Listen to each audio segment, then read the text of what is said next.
Hello and welcome to this episode 199 of Frame and Reference. You're about to drop into a conversation between me, Kenny McMillan, and my guest Robert McLachlan, ASC CSC, DP of Landman. Enjoy.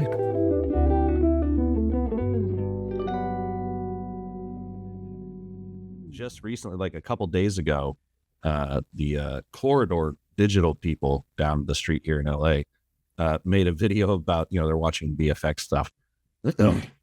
And I had this moment because I was like, I interviewed the DP from that, what they were talking about, and I realized I didn't. It was the Steadicam operator, Jacques Chiffre. Oh, I know Jacques, yeah. On the one. And right. Then I learned you shot the one because I was complimenting him on how much I loved that movie, but I should have given it to you.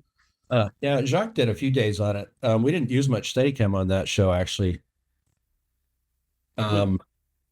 It's such a fantastic little sci-fi. It's so of the time too. Like the soundtrack is so early 2000s and like Jet Li. It's so polished. I love that movie. Yeah, that was some funny. That was my first movie in Hollywood, actually. I'd previously, I'd worked with Morgan and Wong, who made it on several movies, but they were all shot up in Vancouver, including the first and third Final Destination movie and a couple of others. So, yeah. Yeah, they were taught the YouTube video. They were talking about the difficulty of the VFX, like all the face replacements and all that. Yeah, they didn't really. The VisFX house that they used, I kind of under-delivered on that front. Nobody had ever really done it before yet, sure. So it not to that extent where Jet Li was fighting Jet Li. But I don't know if you knew the story, but that movie. Originally, it was written for The Rock. It was going to be The Rock's first movie, and it was going to be a completely different movie. It was going to be The Rock slaps down The Rock, and at the last minute, he got his furlough from WWF canceled because somebody was sick or injured or something. So the movie shut. We were all set to go, and the movie shut down for 3 months and they decided, well, let's make it about Jet Li, and then it kind of became, the whole thing about the different styles of kung fu fighting and stuff became an issue. But it's still a really entertaining movie. It's certainly fun to do. Well, first of all, I don't think it would have been better with The Rock. Just various versions of. They've been very different. Yeah. But it's also when I think about like the movies that made me want to, I'm a DP. I don't know if I established that. The movies that made me want to make movies, I very vividly remember the sort of behind the scenes of Jet Li doing like backhanding tennis balls through a parking, like a loading dock. And going like, that looks cool, that we're going to replace it with like slow-mo people. That was the other thing. You guys had so much slow-mo on it that was like comped into real speed. I was like, this is impossible. No one's ever done this. Yeah. I also used something on that I developed it back in the 90s for Millennium, where Claremont used to have these strobes that Keslow has now, but I don't think they've been maintained.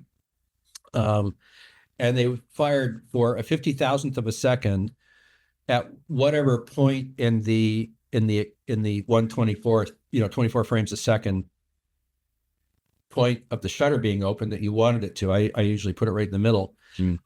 But what it did was it gave frantic action really crisp. If you lit it that way, it gave them, it froze the action. So right. It became incredibly crisp. But what I like to do was, and I've never seen anybody else do this, is shoot at 12 or 6 frames a second, print it back to 24, light it with the strobes for like maybe an edge, and then light the front with tungsten light. So, hands doing kung fu shit or whatever, or running really fast or whatever, have a huge amount of motion blur because you're going at 6 or 12 frames a second. But at the same time, they're outlined incredibly crisply. And right.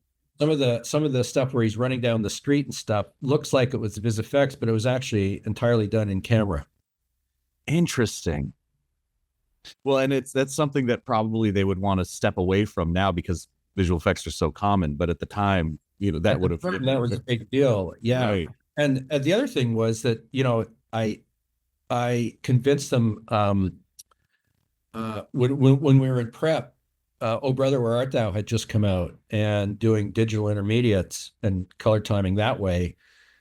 That was the first movie that did that. And I convinced Sony to do that with this movie. And, because I'd done so much television where you had all those same tools available to you, but you didn't have them in a traditional film print finish. But now we'd be able to apply those same tools, which, you were talking about, all the little cheats that you've got available to you. Doing a dynamic matte, doing, sweetening the edges, all that sort of things, adding shadows somewhere. And we kind of shot it with that in mind, that we were going to get to do that at the Kodak facility where they did "Oh Brother, Where Art Thou?" And we were going to apply looks to it after the fact, and so on and so forth. In the end, they came down and they accelerated the release date, and it wasn't going to allow us to do that because at the time that was a very, very slow, laborious process. Right. Digital timing on a movie, because it had literally only been done once before, and so they pulled that rug out from under us, and we had to go back and do a traditional film finish, which was a bit frustrating. I think it would have been a more interesting looking movie if we'd had that opportunity. But on the other hand, it wasn't. I gave it the negative was malleable enough that we could do a lot with it in the final color timing. Well, and to be fair, it does have such a unique look to it. Like whatever you pulled off in the baths, as it were. I think, I don't know. It would have been interesting to see what are they at some point someone's going to ask you to do like a 4K Blu-ray remaster. They're going to put it in the Criterion collection maybe, and they'll have you go back and recolor. Here's the thing. You'd be surprised how often they don't tell you when they're going to do a remaster. And really, like most of the time they don't, because my experience is that colorists and the guys who do those things all think they know better. And they I mean, I had the first time I experienced it, I was shocked, actually. I did a remake for TNT of High Noon with Tom Skerritt. Wonderful Aussie director named Rod Hardy directed it. We did it up at the Lonesome Dove set in the Rocky Mountain foothills in Alberta.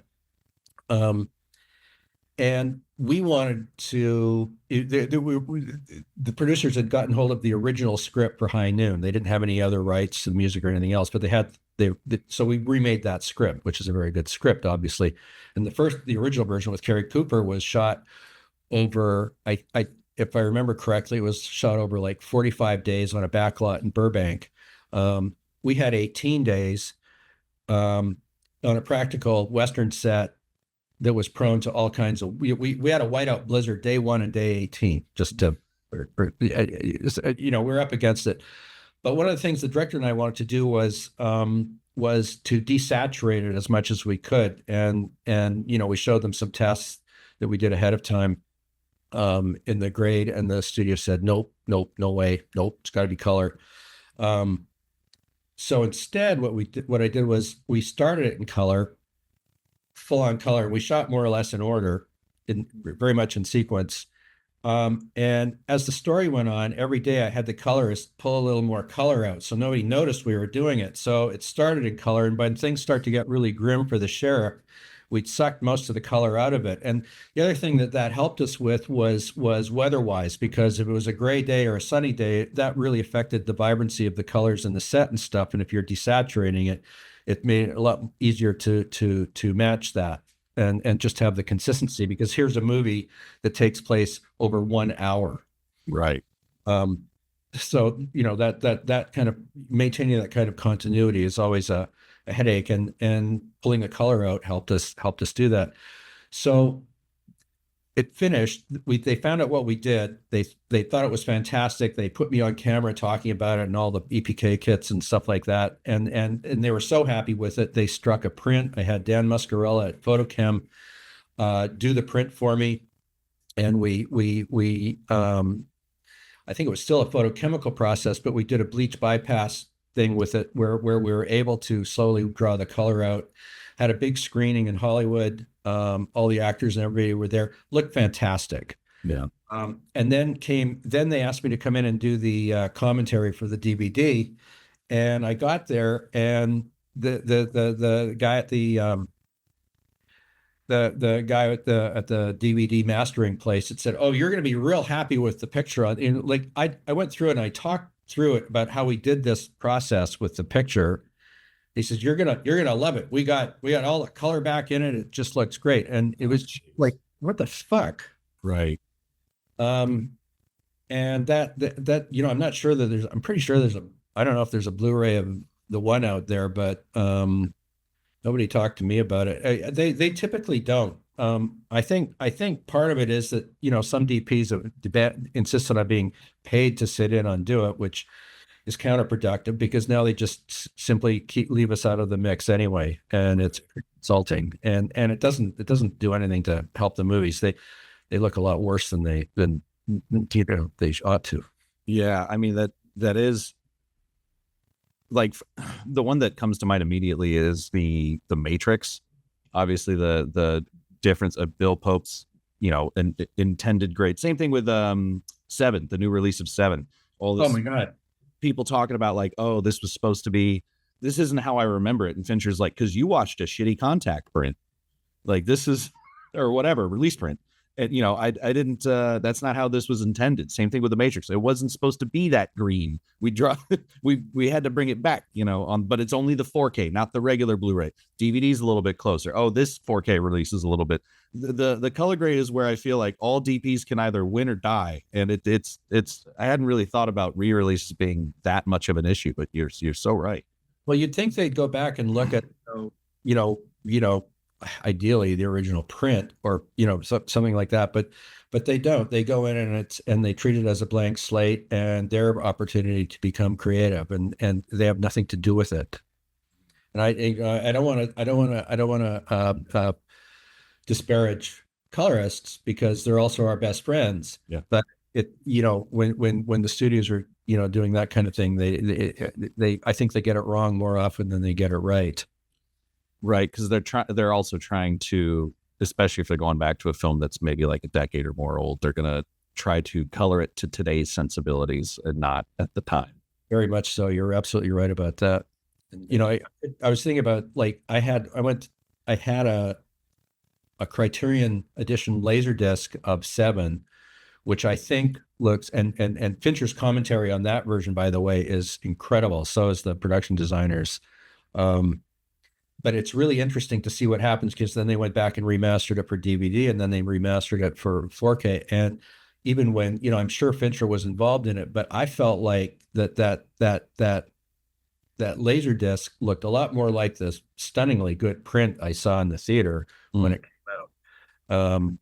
And the more removed they got from it, the more different it got. Now, maybe Fincher was able to make it look more like what he originally thought it should look like. But I thought that original transfer that Darius Kanji probably supervised looked really bang on. And another movie that I think suffered over the years was which in the theater and on Laserdisc was spectacular was Evita by Alan Parker, which is, I think that was Kanji as well. Mm-hmm. If I remember correctly.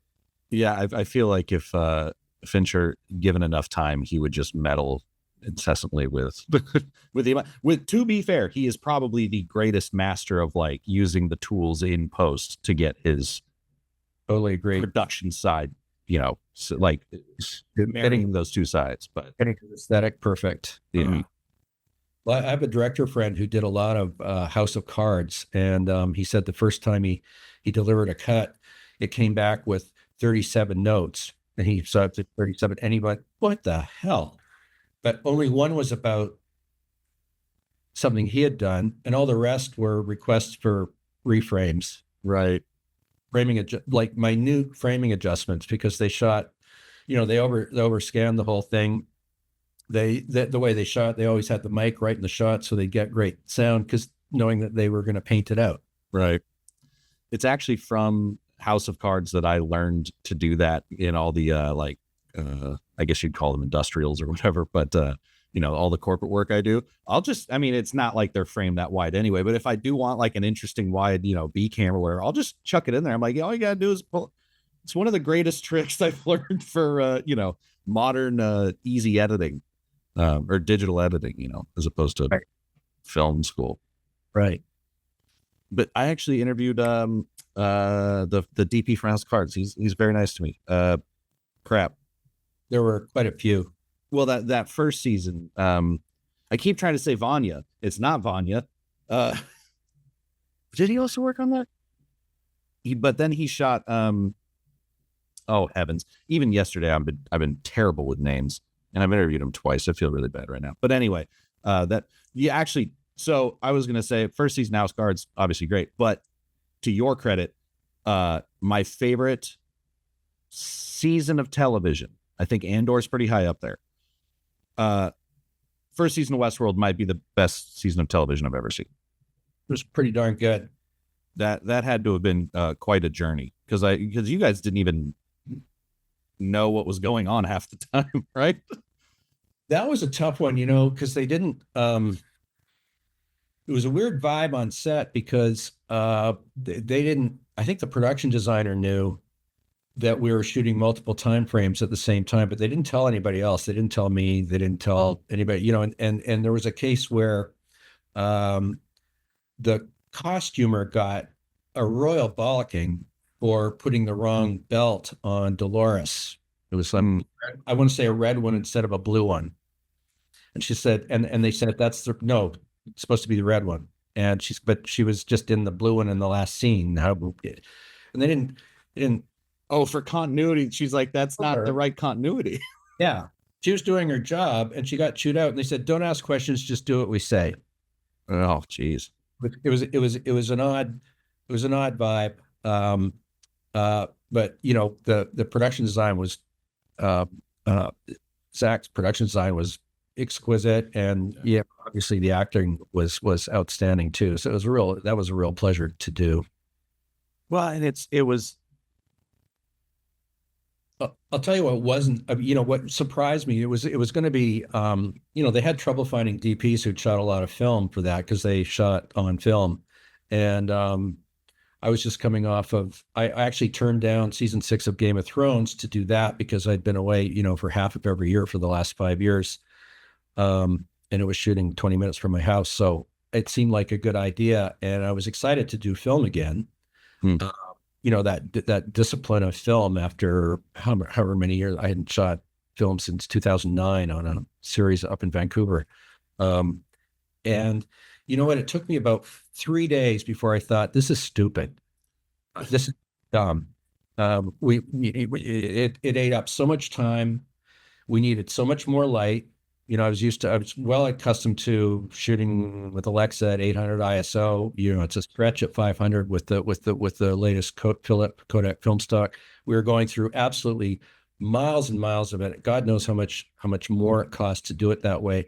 And after 3 days, I came to the conclusion, you know what? There's one advantage to shooting film. There's lots of mag cases around for an old tired DP to sit on. Yeah. Yeah. Or mount on the wall. Yeah. Whatever. It's so just in that 5 years, an incredible amount changed in terms of, like so many people had just not experienced shooting on film. Like the first time a mag cord, you had a cord, roll in the mag, and the camera assistant started smacking the mag to, spanking the magazine. Nobody knew what the hell they were going to. Anthony Hopkins knew what they were doing. He was he was absolutely oblivious to it, but everybody else didn't. Or you'd take your light meter out. They'd never seen a light meter and hold their light meter up and they'd go, test. I don't know what they thought it was. I'm still a light meter guy.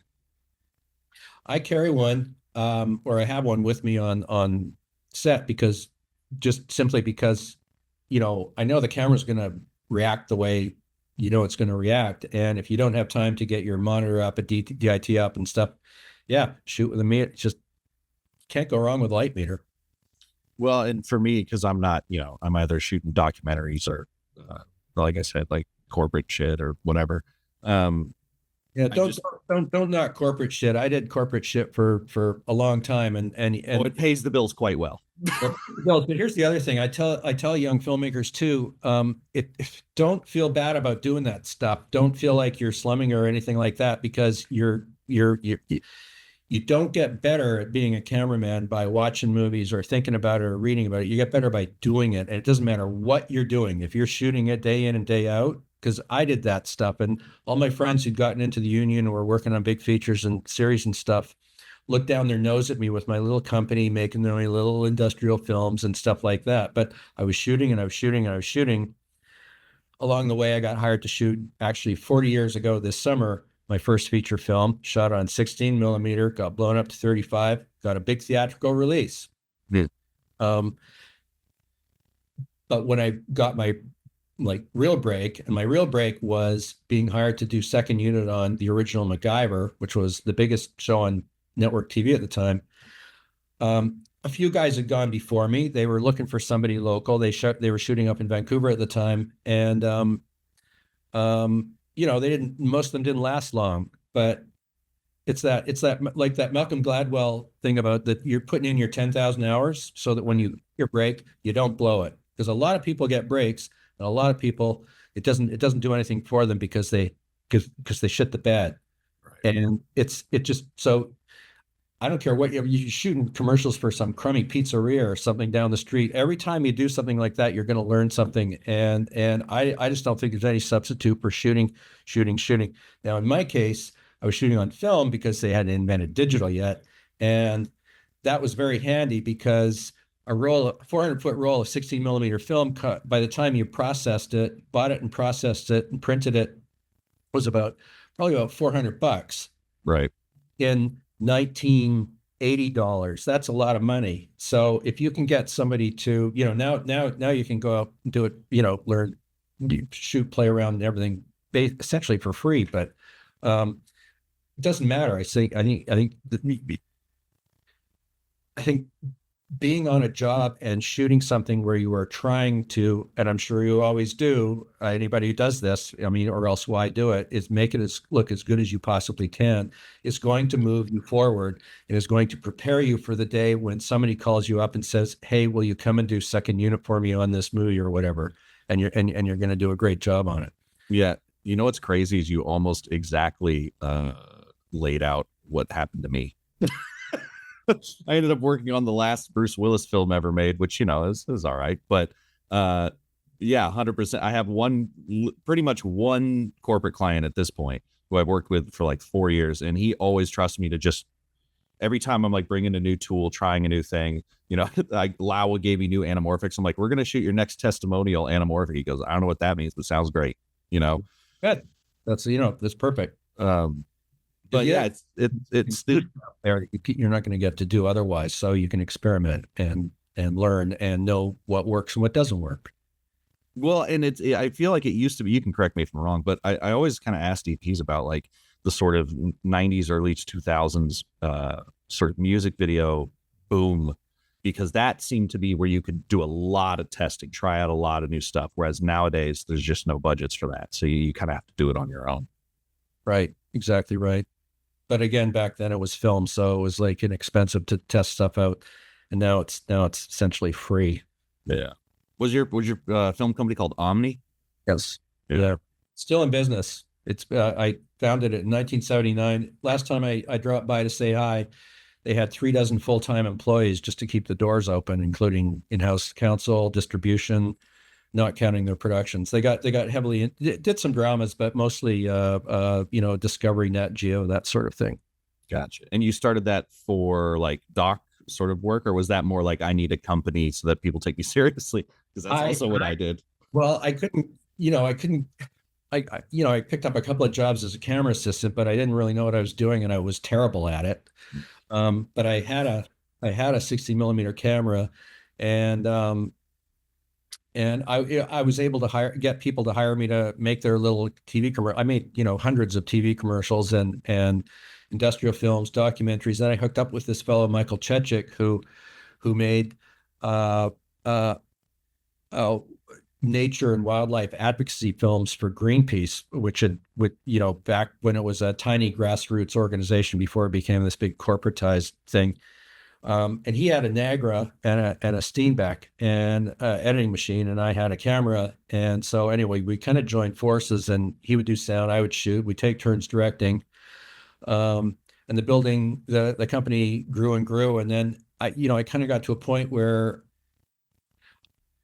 I just didn't want to sit at a desk. I wanted, I started it to supply myself with cinematography and directing work. And now I was starting to sit at a desk a lot. So I think I got divorced in 2000. I think around a year or two after that, I sold my share in it and just focused on cinematography full time. But I don't regret it. And yeah, I was Michael toured me around the company, introduced me as the guy who started it, and all these kids were saying, "Thank you for my job." And I'd never really thought about it that way, but it really touched me. Yeah, did they know? Did he hit you with like, and here's all the movies? Did you like Game of Thrones, or was it more just like this is Bob? Some of them knew. Yeah. But yeah. It's to your point earlier about. By the way, it was Eigel Berlt who I was thinking of, who shot House of Cards. I remembered it. That's right. I think I lost the Emmy to him that year. Oh no, for Westworld? No, for Game of Thrones. Yeah. He's so nice. He's a very nice man. I was really bummed. I forgot his name there for a second. But to your point about like film being more expensive and stuff, I was reading an article from a while back where you had used GH1s when they first came out on Human Target. We did, yeah.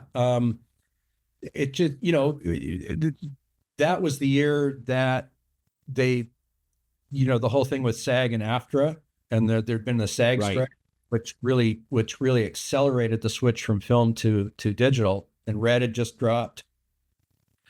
So they wouldn't let me, we had tons of action on Human Target, and they wouldn't let me, you were not allowed to record anything with film. Right. I think everybody forgets this, but by running their deal with the actors only had that deal to do work on a non-film format. Well, digital came along and replaced film. That's why film went away instead of gradually, almost overnight. It was like my 435 went from being worth $85,000 to $10,000, like over about 3 months period. And yeah, so we needed a digital IMO basically, and these things to come along, and they were bad. So we built housings for them, and that became our digital IMO. Nowadays I use, and on Landman, I have a set of Sony FX3s, which are fantastic. I love that. Oh, wow. That's our crash cam. We've got fireproof boxes. We put it in for the pump jack explosion on Landman. They survived. We melted a Arri Alexa 35 into a piece of modern art. But interestingly, the Zeiss Supreme lens survived. Those things are really built. Wow, yeah, that's crazy too. Camera was a giant blob of plastic. I'm sure. I was actually just talking to Chase over at Ari a couple of weeks ago for this, and he was the product specialist for the 35. So I'm sure he was thrilled with that. To be fair, though, I bet he took notes. Like, all right, that's what happens when you like. He seems very, oh, you burnt the shit out of it. All right, well, we'll just make that different next time. Yeah, I think what we do next time is put it farther away. We thought.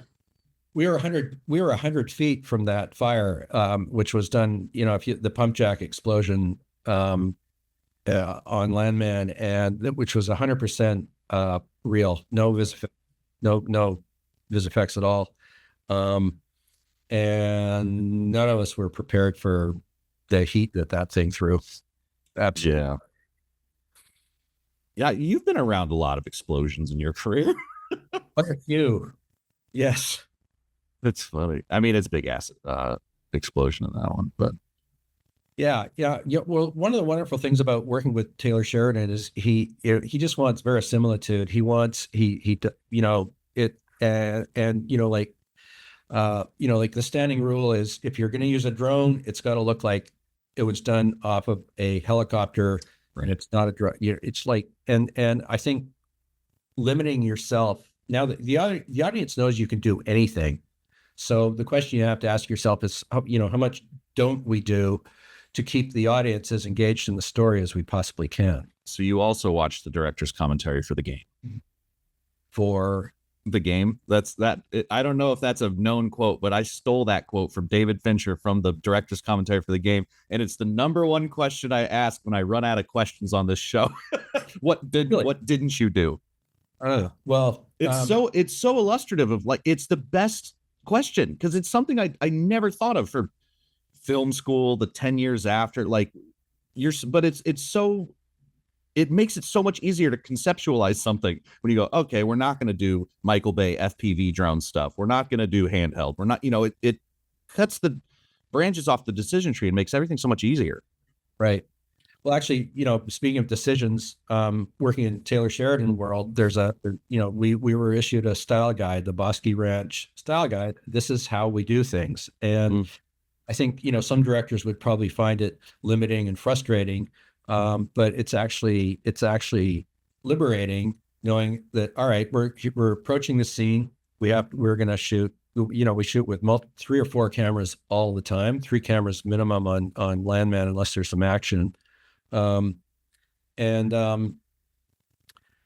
long lenses as much as possible to fit with the style, backlit as much as possible. Now and the great thing about that, obviously we'd love to all work in backlight all the time, but if you don't have the clout, which I did have on Game of Thrones, to have sets built so that you could accommodate that.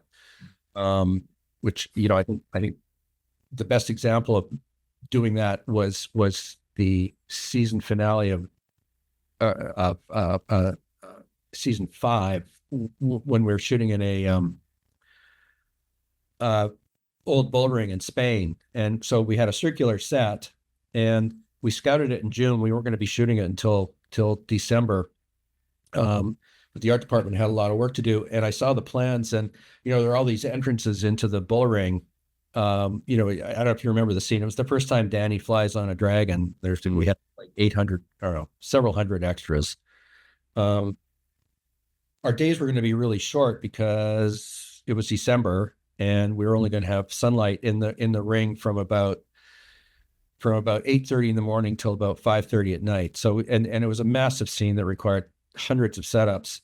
And in order to do it, and we also obviously wanted it to look really great, and we didn't have time. The director was not going to take the time to let me bring in butterflies or silks for when people were unflatteringly front lit or mismatchingly front lit. So I had the art department change up all their banners that they had by all the entrances to the ring so that they all looked exactly the same. And the great thing about 5 months prep, because you can, it took me a month to like come up with the idea of doing this. And that way we could go in, and then we designed our shot list, which was meticulously laid out in terms of what time of day we were doing every shot for the sequence. And we could start looking east in the morning. And as the sun progressed, we just clocked the whole thing around so that it was always, the arena looked the same in every direction. We just marched our background around.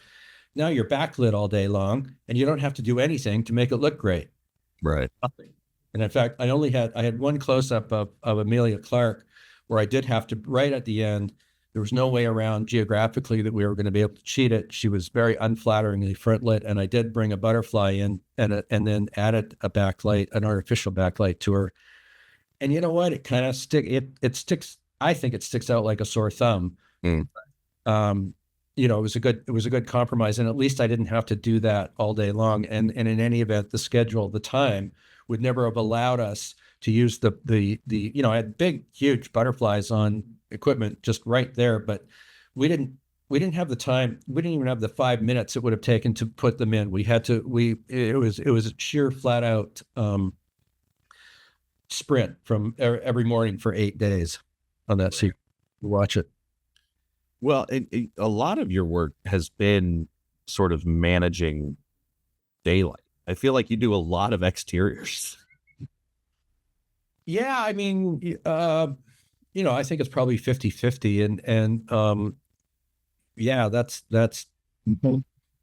I mean, especially Landman is, obviously you're in the Landman, there's oodles. Luckily, again, Taylor loves his backlight, and if it looks backlit, if everybody's backlit, no matter where they're looking, that nobody worries too much about it. And the nice thing about that is, again, it becomes very unlabor intensive to get an attractive picture, especially if you're adding long lenses to the mix. But yeah, I mean, managing daylight is probably the toughest and most frustrating aspect of a big sequence that takes place over a lot of days. And I mean, I think my best example in my case was episode 4, season 7 of Game of Thrones, which was the known as the Loot Train attack. I think the title was called Spoils of War. Where the dragon strafes and burns up a huge long wagon train, and there's a massive battle. I think we had 12 days to shoot that sequence. Among other things, we had to be able to tile our 200 extras to make them look like right 5,000. And so, in a scene like that, everybody said, "Oh, it must have been so much fun to shoot that." And you know what? It was really not that much fun to shoot that. It kind of, made me reminded me of Hitchcock's quote about, he would prep and storyboard very meticulously in advance. And I actually worked with a guy who storyboarded for him. He was a very good episodic director on Millennium years ago. But he would meticulously storyboard in advance, as we had to do on that show, in order to budget the visual effects and make sure we weren't going to do anything we couldn't afford.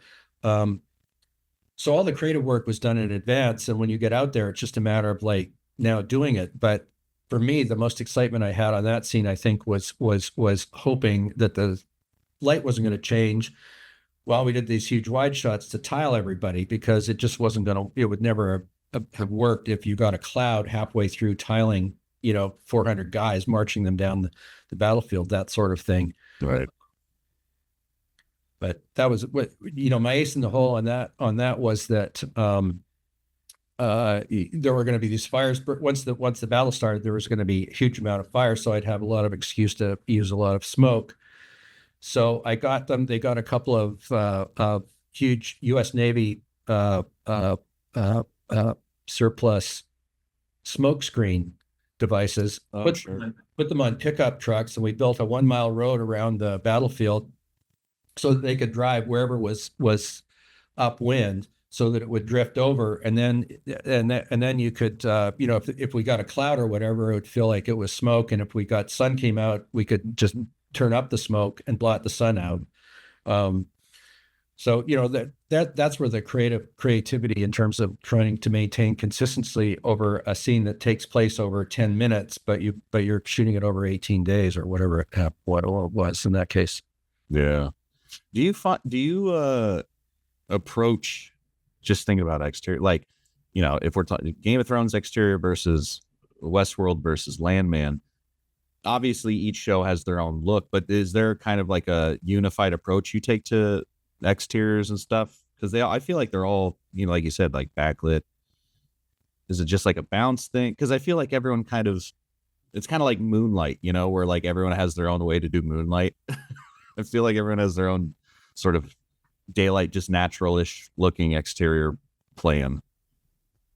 Yeah. I kind of treat every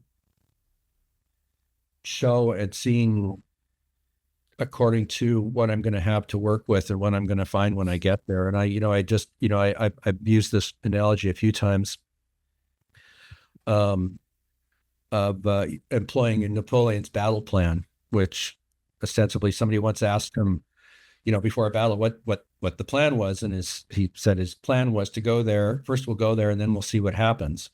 And that doesn't mean that you don't have your artillery and your cavalry and your infantry ready to deploy, however, but let's see what we're faced with, and then we'll make a plan. And I've told that to some directors, and I think it scared them. But actually, and especially in Taylor Sheridan world, that works especially well, being able to work that way, because often we shot in locations that he had only seen pictures of. And, if I'd gone in there with a meticulous plan about where I was going to have all my lighting or where we were going to look and what time of day and everything like that,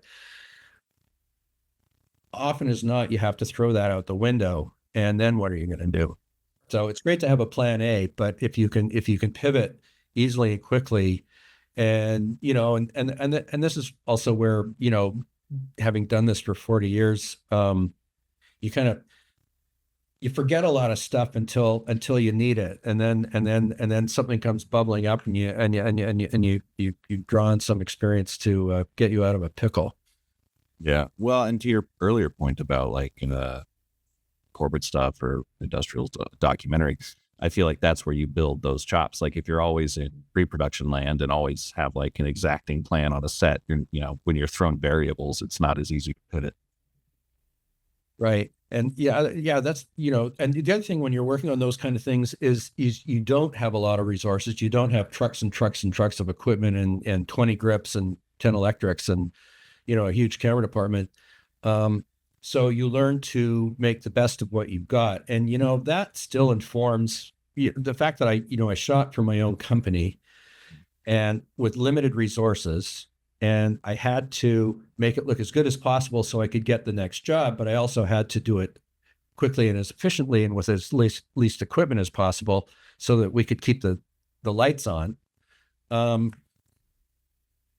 this day, even with I would say close to limitless resources on shows like Landman, Game of Thrones, we had decent resources on Ray Donovan. It still informs my approach. I still try to keep it as minimalist as possible. And to this day, if I'm doing a day interior on a practical location or even a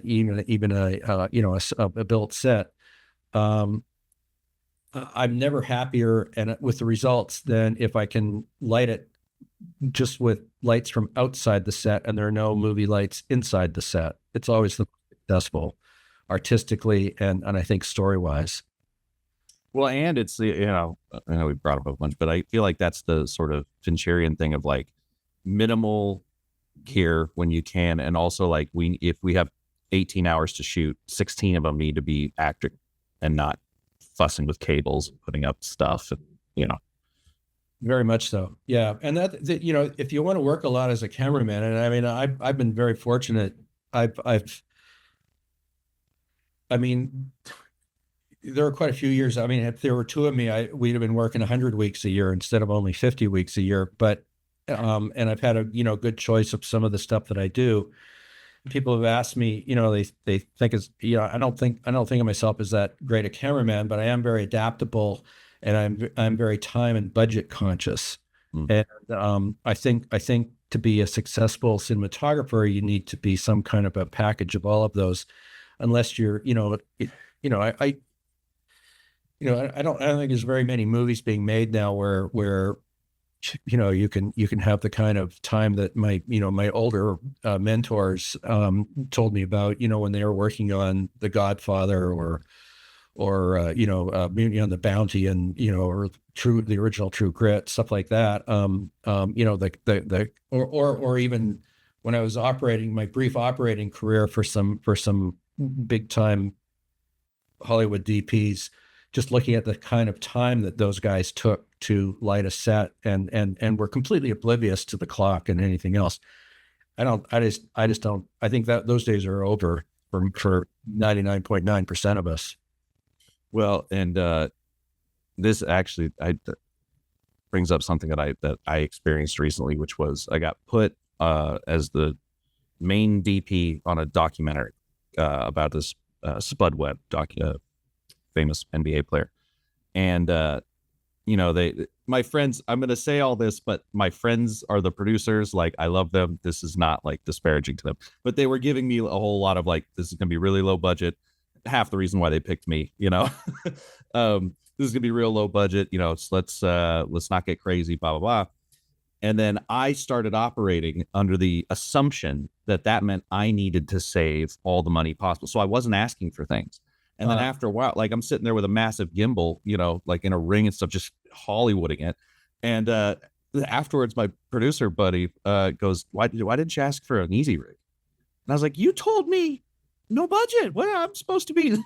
And that was a lesson. Ask, ask for stuff. Oh, no, you got to ask. You got to ask. But don't ask for stuff that you're not going to use though, because you'll be Right.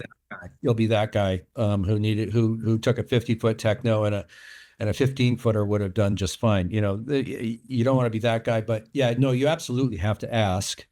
You go in with your perfect world, but if you can pivot and you can get as close to it as possible.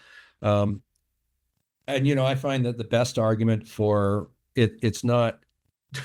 Don't tell them it's going to look way better because you're going to have this equipment. Tell them it's going to happen a lot quicker because you have this equipment, and then you could then they start to open the purse strings a bit.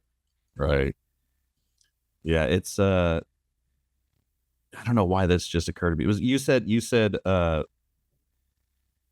shooting A35 on Landman, but then FX3s for crash cams. Right. In a perfect world, I'd be shooting Venice too, but Taylor is very, very. I think it's the best camera ever made by far.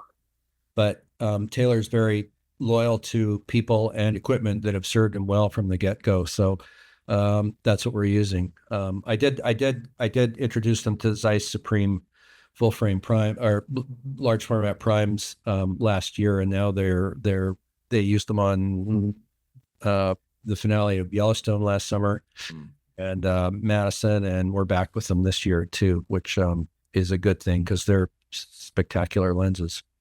Yeah. I don't know why this came to mind, but I just actually purchased because like I figured you would have shot Venice, but I just bought because again to your earlier point about like the 435 like dropping red. I bought an F55 for $2,000, and even that thing is like incredible still. Yeah, I did one project on that. It's heavy and everything, but it's a great camera. They take great pictures. You know what else takes great pictures, but you're never going to see one and you don't want to use one is the Arri D21. I was going to ask you about that. Okay, wonderful. Yes, continue. I used it on Human Target when the whole you got to shoot on digital came along, and I was lighting. I found it looked best. We were recording to an SDRW deck, and it looked best if you rated it at 160 ISO, which was like crazy. And then halfway through that, the original Alexa dropped.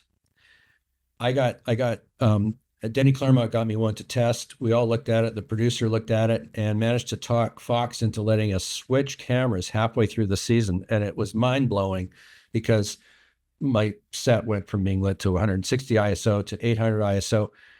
And I couldn't, it took me a while to get used to it. I would leave the village and walk 10 feet into the set and be convinced that somebody had turned all the lights off during my walk because I was so used to walking into this really bright set. And now, of course, is an absolute game changer. But I think the Venice 2 is with its dual ISO is it's that is a really great camera.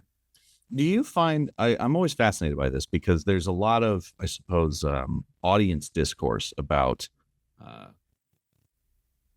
modern film was better, whatever. The tools have made everyone lazy. Do you subscribe to that kind of idea? Because I feel like the only thing I've seen digital really kill is hard light, and we're starting to get hard light back. But I think the Kino flow is what made soft light, not digital. Yeah, no, well, I mean, I don't know that hard light ever went away. I mean, I felt like the pictures I made that had both were the most satisfying, but I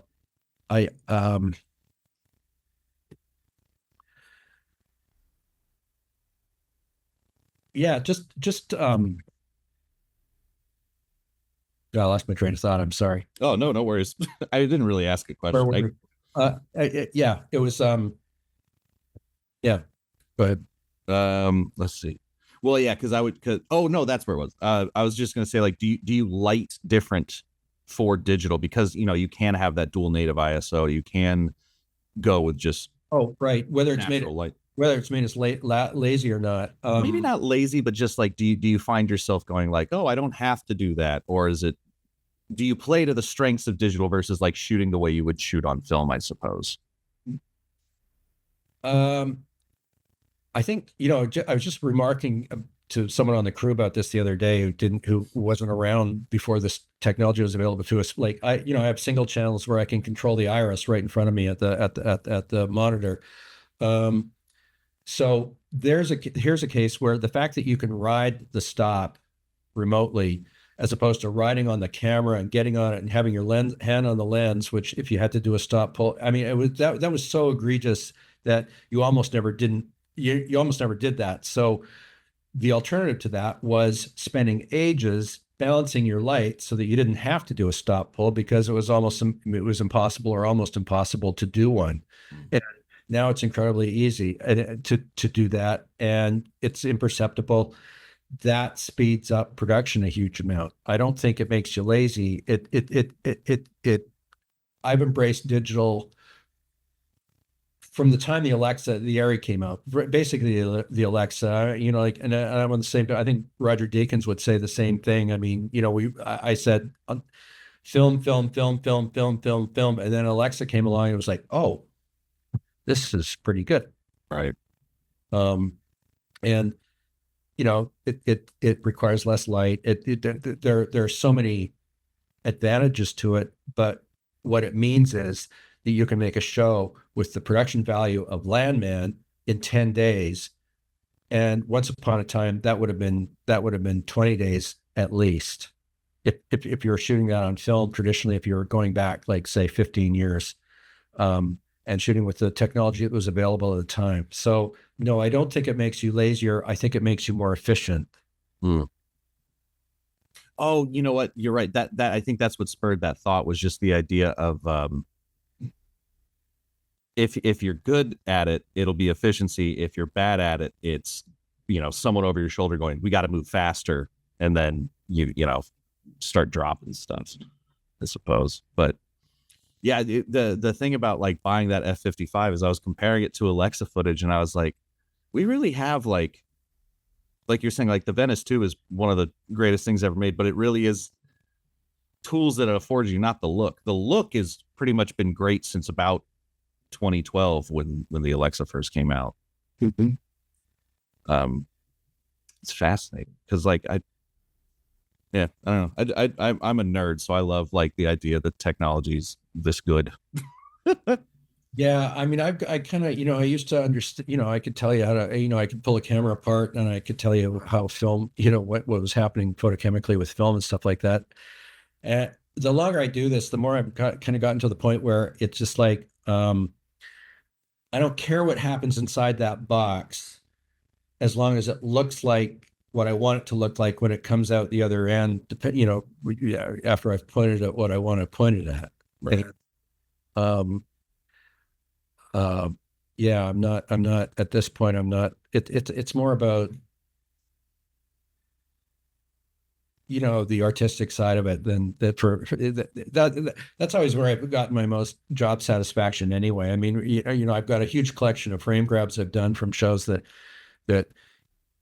when I show them to people, they say, oh, that looks like a painting. And as far as I'm concerned, that's like the ultimate compliment when you can have you've got a frame that compositionally and from a lighting standpoint looks as much like a piece of art as possible. And this is something interesting about one of the reasons I loved working with British camera operators as opposed to North American ones is they've all been brought up.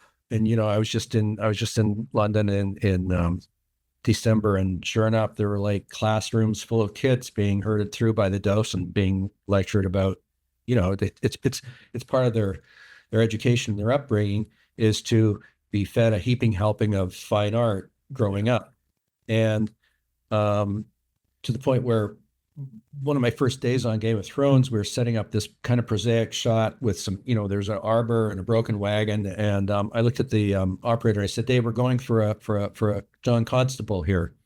And he said, and he looked at it. He said, the Haywain. He named the painting, the very painting I was thinking of. That would never happen here. Nobody is that schooled in it. And when I have gone and spoken to students and stuff and said, And I got this from reading an interview with Gordon Willis back in the, when he was doing Godfather. It's like, look at fine art. Just like go to the Rijksmuseum in Amsterdam, go to the National Gallery, soak that shit up. Yes, it will, you know, sink in your brain, and it will come out when you're composing a shot. And you're talking about a painting. This is something that somebody might have spent 2 years making, and they might have moved this figure from here to here, this one from here to here, because it made a more pleasing and more meaningful composition that told the story better in a frame. If you can do that, you're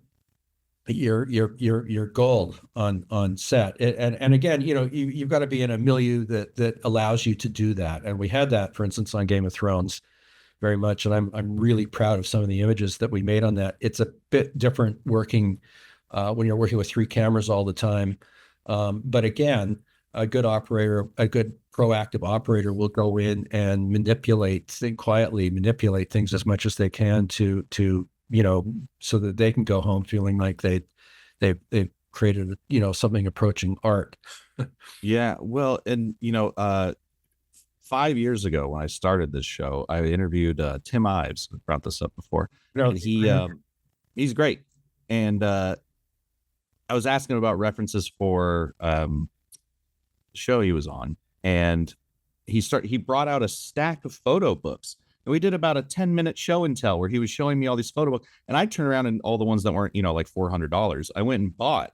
And then, because I had never really thought to do that. Like I took photos, but they were, I worked at Red Bull, they were events and stuff. And it was more about documentation than anything.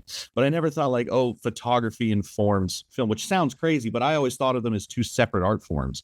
But painting, I feel like, is more like film in that, exactly like you said, this might have taken 2 years to make this. So the composition is incredibly considered, whereas I was talking to Jessica Lee Gagne about Severance, and she said this was one of the references, William Eggleston Guide. Oh yeah. And I look through stuff like this and I'm like, it's certainly considered, but it happens in a moment, whereas painting is way more. I feel like you can learn more from painting, and that's actually something I'm trying to do better at. Is just, I think both. And before I lean more heavily into the art, I was in high school I was totally into Edward Weston and Ansel Adams, who are just starting to be really discovered. The print, baby. I've got 2 Ansel Adams at home and 2 Edward Westons. And just you soak that stuff up, and oodles of photography books too. I think they teach you a lot about more about composition, photographic composition than lighting. I mean, I think certainly painting, for especially in a non-electric world, which is the one I get the most satisfaction shooting, is the most useful for getting into that. Yeah. If you would. Well, so of course, I feel like I grew up in the Bay Area, so I got a lot of Ansel Adams, because the proximity to Carmel. Yeah, well, and why do I keep trying to say Yellowstone? That's not. The national parks. Yosemite. Actually, where is it? There. That's a Yosemite. The post office did like a whole thing with Ansel Adams. We had field notes and they got it. But the one thing I will say about, that they didn't take us to a lot of museums up in the Bay. There's a handful for sure up in the San Francisco area. But the one that really, I grew up in San Jose, and there's a place called the Exploratorium. And it's just like a museum built to sort of shock your curiosity. Everything is interactable. And I think that was one of those museum situations that I think helped me more than anything, was just fostering within me and my classmates and everyone just an incessant need to have curiosity fed, I was just talking about it yesterday with my girlfriend, so I was like, because we both grew up in the same area. But yeah, where was I going to say? I have this note that I wrote down while you were talking about Landman being an actor's show. So, it was your when you're talking about three cameras and not having everything be like such a, doesn't need to be a painting. It's an actor's show. As long as you point, it feels like as long as you pointed at those people, you're going to get something good. Yeah, and I just did an interview earlier, and I was reminded of a quote. I had the pleasure of having dinner with Connie Hall years ago. They're having a retrospective of his work at the Vancouver Film Festival, and they needed someone to who spoke his language to come and kind of entertain him at a dinner. And I got a couple of, I was really excited about it. It was a nice dinner, but I was working with some pretty crappy episodic TV directors at the time. It was pretty frustrating to try and, get them, steer them to, just not try and show off but to tell the story. And I said, what do you do when you got a visually not very sophisticated director? And he said, I just tell them to point the camera at the story. Mm. And that was my big takeaway from that dinner, because I was hoping to get a lot more out of it, but he spent quite a bit of time complaining about the fact that all these European cameramen coming to Hollywood were undercutting everybody and working for cheap. And he was pissed off about that. And he was also pissed off that he was pretty sure Alan Dabio was getting more per week than he was, and he thought that was bullshit.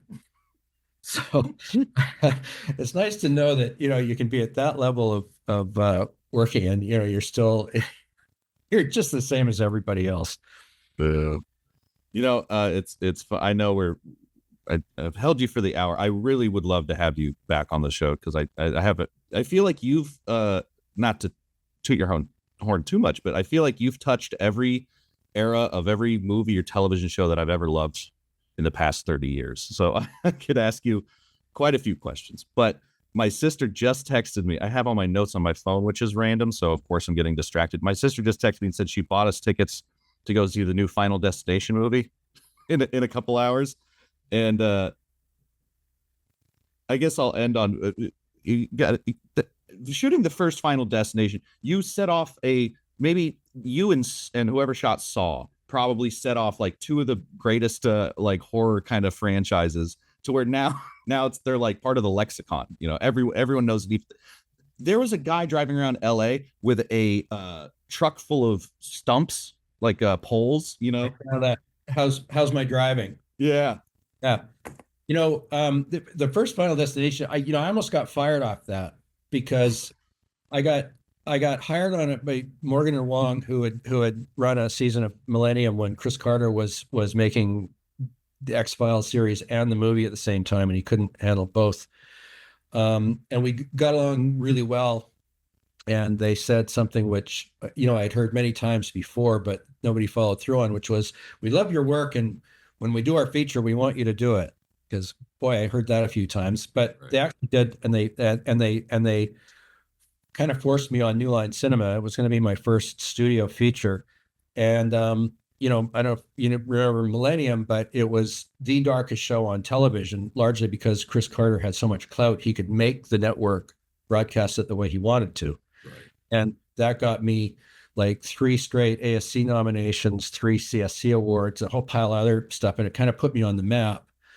And it made me bankable as a horror film cameraman, at least. So first 2 weeks of shooting on Final Destination, the whole point of our going in was to make all those environments look as normal as possible. The one thing we tried to avoid was having it look like a horror film, because our thinking was, as soon as you make it look like a horror film, as soon as you get creepy lighting or bad lighting, and the hallmark of a lot of horror films is just shitty lighting, because a lot of the classics didn't have much money. Right. We wanted those kitchens and those bathrooms and all those environments to look as familiar as possible, because the more familiar and comfortable they looked, the bigger the shock value when shit happened. Right. And one of the studio execs said, "What the hell's with McLachlan's lighting? It doesn't look like a horror film. We've seen his lighting. It's dark as hell. Like, you got to do something about this." And they said, just be patient. And then the movie opened, it had had, and to just, it ran for ages, made them like a crazy amount of money. I became totally bankable with New Line Cinema. I was like greenlit for any movie that they had coming up that my name came up on. And for about 5 years afterwards, and even just 6 months ago, I had somebody phone me asking me how we did that bus hit, because everybody wanted to do a bus hit. Sure. And that was good. And by the way, you're in for a good ride this afternoon. I've read the script. I have not seen the movie yet, but I think it's going to be pretty great.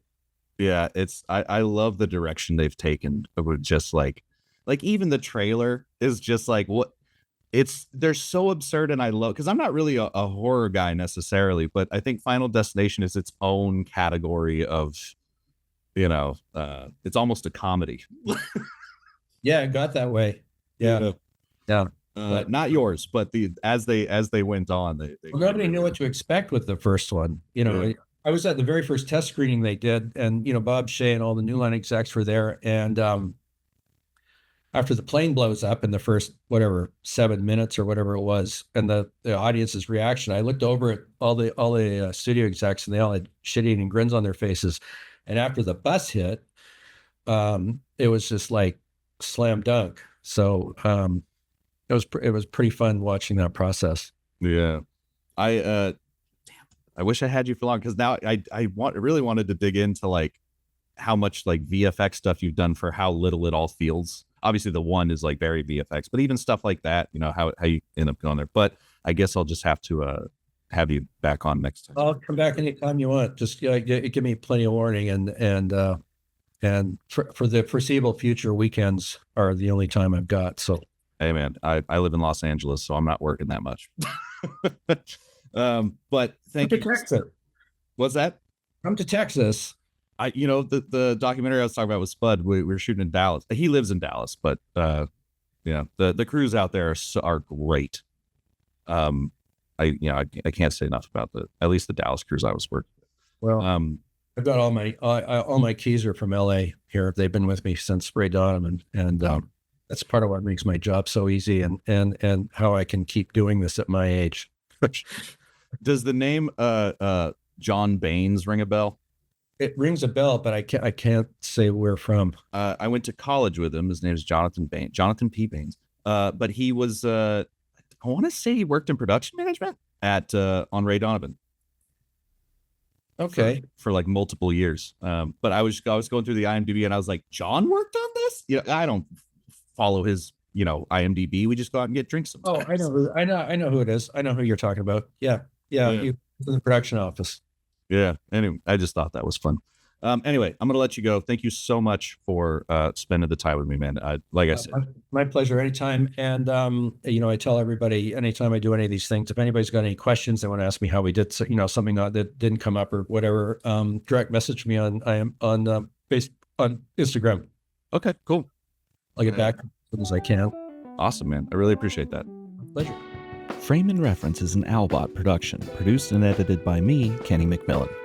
If you'd like to support the podcast directly, you can do so by going to frameandrefpod.com and clicking on the Patreon button. It's always appreciated, and as always, thanks for listening.